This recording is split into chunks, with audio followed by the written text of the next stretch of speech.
वर्ष 1977 में सिमी नाम का एक संगठन एक छात्र इकाई के रूप में अस्तित्व में आया था और तब इसके नाम में भी इंडिया शब्द का दुरुपयोग किया गया था।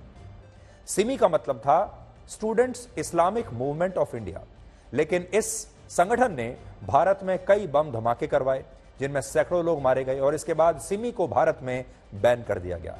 तो सिमी में भी इंडिया शब्द था। सिमी और उसके जैसे अलग अलग संगठनों के सक्रिय सदस्यों ने बाद में एक नया संगठन बनाया जिसका नाम था पॉपुलर फ्रंट ऑफ इंडिया, और इस संगठन को भी भारत विरोधी गतिविधियों के लिए पिछले साल बैन कर दिया गया था। अब अगर आप इस नाम पर ध्यान दें, पॉपुलर फ्रंट ऑफ इंडिया, इसका मतलब तो यह है भारत का लोकप्रिय फ्रंट। लेकिन सिर्फ यह नाम रख लेने से क्या लोग यह मान लेंगे कि पीएफआई भारत का एक बहुत ही लोकप्रिय फ्रंट है? अगर लोकप्रिय फ्रंट है वो भी इंडिया का, तो फिर इसे बैन क्यों किया गया?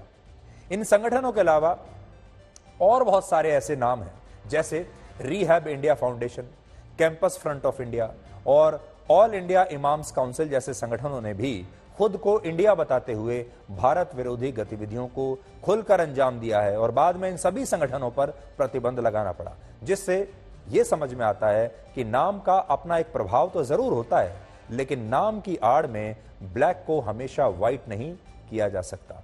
और यह बात हमारे देश के लोग भी बहुत अच्छी तरह से समझते हैं।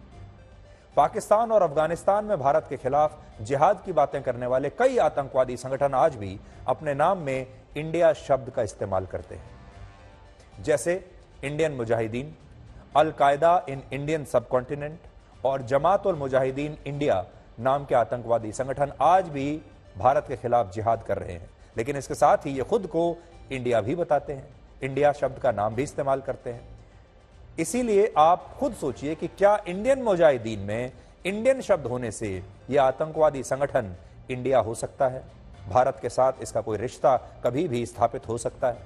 यह बात सही है कि इंडिया शब्द से लोग खुद को रिलेट जरूर कर सकते हैं जो भारत में रहने वाले लोग हैं, लेकिन इंडिया नाम का गठबंधन इंडिया का पर्याय हो सकता है, यह सोचना गलत होगा। क्योंकि अगर नाम के आधार पर राजनीतिक पार्टियों को वोट मिलते तो आज देश में उन पार्टियों की सरकारें होती जिनके नाम में इंडिया लगा हुआ है या इंडियन लगा हुआ है। भारत की तमाम कम्युनिस्ट पार्टियां अपने नाम में इंडिया लगाती हैं, लेकिन इन पार्टियों की लोकसभा में हिस्सेदारी 1% भी नहीं है। आपने देखा होगा communist party of India, communist party of India Marxist, communist party of India Marxist Leninist. तो ये सारी जो पार्टियां हैं, ये जो वामपंथी दल हैं, ये सब बताते हैं कि हम भारत की कम्युनिस्ट पार्टी हैं, इंडिया की कम्युनिस्ट पार्टी है। तमाम लेफ्ट पार्टियों के पास लोकसभा की इन सब की मिला के 5 सीटें हैं, जबकि इन सब के नाम में इंडिया लगा हुआ है। और यही बात आज आप सबको समझनी है। आप जब किसी से मिलते हैं तो सबसे पहले आप उस व्यक्ति से यही पूछते हैं कि उसका नाम क्या है। नाम के बाद आप उसका जो आपका दूसरा सवाल होता है वो है आप काम क्या करते हैं, यानी पहले नाम और फिर काम। तो विपक्षी दल अगर ये सोच रहे हैं कि देश के लोग उनसे सिर्फ उनका नाम पूछेंगे और काम नहीं पूछेंगे, तो ये उनकी एक बहुत बड़ी गलतफहमी हो सकती है। अभी चुनाव होने में 10 महीने का समय बाकी है।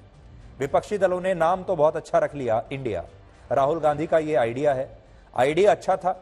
और कोई भी कंपनी जब बाजार में आती है, अगर वो अपना नाम बहुत अच्छा रख लेती है, अगर नाम बहुत कैची है, अगर नाम ऐसा है जिसके साथ लोग रिलेट करते हैं, तो फिर उसका आधा काम ठीक हो जाता है। लेकिन बाद में लोग काम देखते हैं, नाम को भूल जाते हैं। और यही बात आज विपक्ष के गठबंधन में, इंडिया नाम के इस गठबंधन में लोगों को समझनी पड़ेगी, नेताओं को समझनी पड़ेगी। आज इंडिया को बताना होगा कि अगर इंडिया चुनाव जीता तो फिर इंडिया का प्रधानमंत्री कौन होगा।